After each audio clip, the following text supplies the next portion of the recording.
और आशीर्वाद लेना चाहिए कि वो हिमाचल में, ये देवी देवताओं का प्रदेश है। हर जिले में हमारे यहाँ देवी देवता वास करते हैं, हर जगह हर गांव में देवी देवता वास करते हैं। उससे प्रेरणा लेते हुए देश में अपने आप को जोड़ते हुए आगे बढ़े, इसके लिए हम काम करें, ये हमारा आपसे निवेदन है।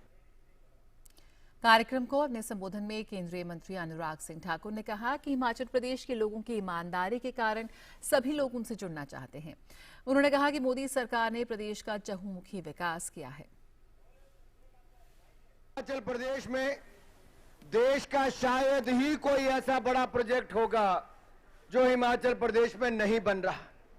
छोटा सा प्रदेश है, लेकिन माननीय प्रधानमंत्री मोदी जी ने उसको देने के लिए कोई कमी नहीं छोड़ी है, कोई कमी नहीं छोड़ी। जो मांगा वो दिया है। आदरणीय नड्डा जी मंच पर बैठे हैं।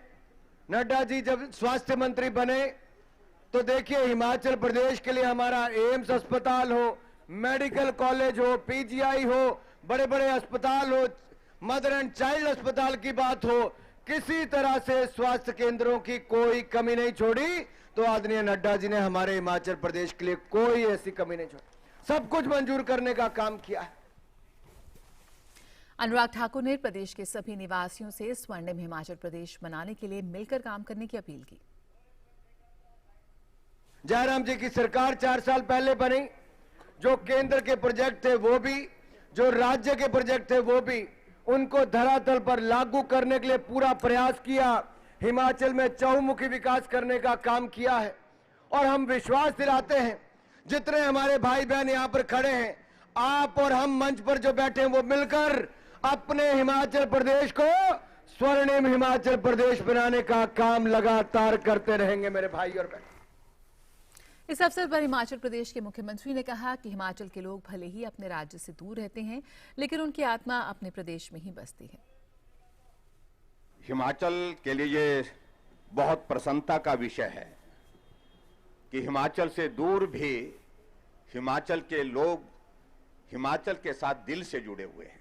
हम कहीं भी हो, लेकिन उसके बावजूद देवभूमि हिमाचल से हमारा रिश्ता है, देवभूमि हिमाचल के प्रति हमारा कर्तव्य है और देवभूमि हिमाचल को हम सदैव अपने दिल में रखते हैं। ये एक आज के इस कार्यक्रम से साबित होता है। वर्तमान वित्त वर्ष के पहले 8 महीनों में भारत के कृषि और प्रसंस्कृत खाद्य उत्पाद निर्यात में 13% की वृद्धि दर्ज की गई है।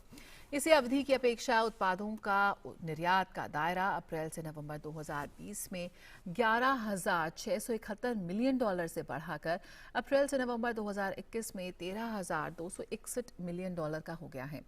2021-22 में प्राधिकरण के अंतर्गत उत्पादों के निर्यात का लक्ष्य $23,713 मिलियन रखा गया है। रुकेंगे एक और छोटे से ब्रेक के लिए, जल्द हाजिर होते हैं।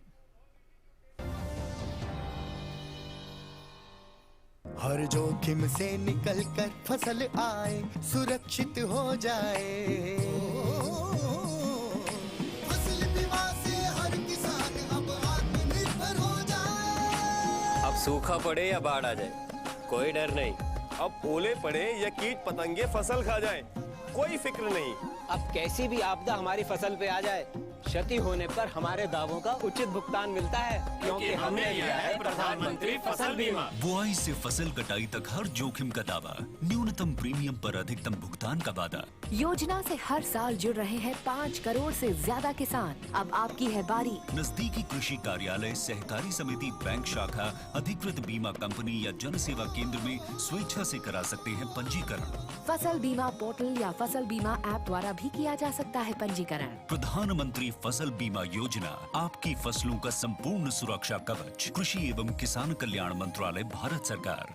होंगे बच्चे स्वस्थ, भले फूलेगा बचपन, इन्हें पिलाओ मुगली घुट्टी 555। आजादी के अमृत महोत्सव के अवसर पर यूनियन बैंक ऑफ इंडिया लाया है लोन उत्सव। आइए, होम लोन सिर्फ 6.40 के लोएस्ट इंटरेस्ट रेट पर with 0 processing charges. SMS you loan to 56161 और give a missed call to 96193 333333। Break के बाद स्वागत है। दुनिया भर के देशों की कोरोना महामारी के खिलाफ जंग अभी भी जारी है। दुनिया भर में कोरोना के अब तक 26 करोड़ 56 लाख से ज्यादा मामले सामने आ चुके हैं और 52,63,000 से ज्यादा लोगों की मौत हो चुकी है। अमेरिका सबसे ज्यादा संक्रमितों और मौतों के साथ दुनिया में पहले पायदान पर बना हुआ है। अमेरिका में अब तक 4 करोड़ 99 लाख से ज्यादा मामले दर्ज किए गए हैं और 8 लाख से ज्यादा लोगों की मौत हुई है। भारत और न्यूजीलैंड के बीच मुंबई में खेले जा रहे दूसरे टेस्ट के तीसरे दिन भारत ने ताजा समाचार मिलने तक अपनी दूसरी पारी में 2 विकेट पर 157 रन बना लिए हैं। इस तरह भारत की कुल बढ़त 400 के पार हो गई है। आज मैच के तीसरे दिन भारत ने बिना किसी नुकसान के 69 रन से आगे खेलना शुरू किया। इससे पहले न्यूजीलैंड की टीम अपनी पहली पारी में महज 62 रन पर सिमट गई थी। अंतर्राष्ट्रीय दिव्यांग दिवस के मौके पर दिल्ली पुलिस ने सेंट्रल डिस्ट्रिक्ट में दिव्यांग बच्चों को उनके हक की कानूनी जानकारी देने के साथ 40 से अधिक बच्चों की शारीरिक जांच भी कराई। इस मौके पर सेंट्रल डिस्ट्रिक्ट की डीसीपी श्वेता चौधरी ने अपनी टीम के साथ मिलकर इन बच्चों को तोहफे भी दिए और उनका हौसला बढ़ाया।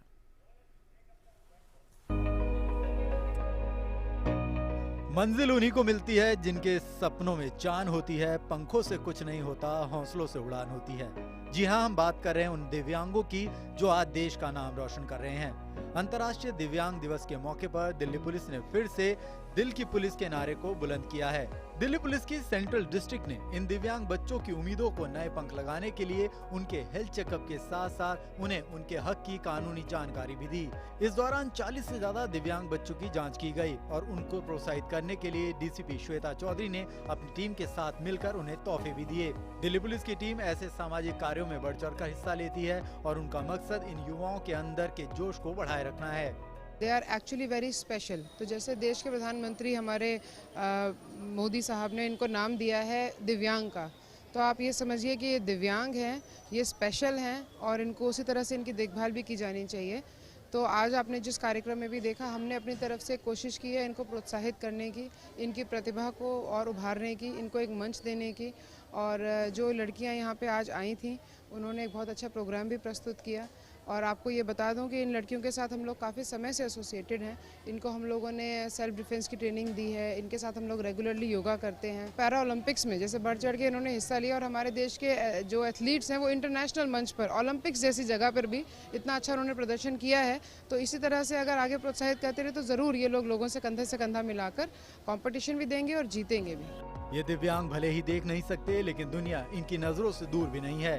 इनके हौसले इतने बुलंद हैं कि ये आम बच्चों की तरह अपनी मंजिल को पाने के लिए हर संघर्ष का बहादुरी से सामना करने को तैयार हैं। मैं बनना चाहती हूँ IAS ऑफिसर सर। उसके लिए मैं पॉलिटिकल साइंस, इंग्लिश ये सब तैयारी कर रही हूँ, उसके लिए कोचिंग ले रही हूँ। हम सभी को एक बेहतरीन मंच प्रदान किया गया है। हमें सेल्फ डिफेंस की ट्रेनिंग दी गई है, योगा वगैरह सिखाया गया है, जिससे हमारे अंदर सेल्फ कॉन्फिडेंस डेवलप हुआ है और हम सभी को हर तरह की बेनिफिट्स यहाँ से दी जाती है। जैसे कि हमें मेडिकल चेकअप करवाया गया। हाल ही में खत्म हुए पैरालंपिक में हमारे दिव्यांग एथलीटों ने जमकर पदक बटोरे और राष्ट्रीय खेल पुरस्कारों में भी उनका बोलबाला रहा, जो ये दिखाता है कि अगर हम इन दिव्यांग युवाओं का ऐसे ही हौसला बढ़ाते रहे तो हर क्षेत्र में ये जीत का डंका बजाकर लौटेंगे। Mukesh Shukla, DD news, Delhi. इसी के साथ इस बुलेटिन में इतना ही। मुझे दीजिए इजाजत। नमस्कार।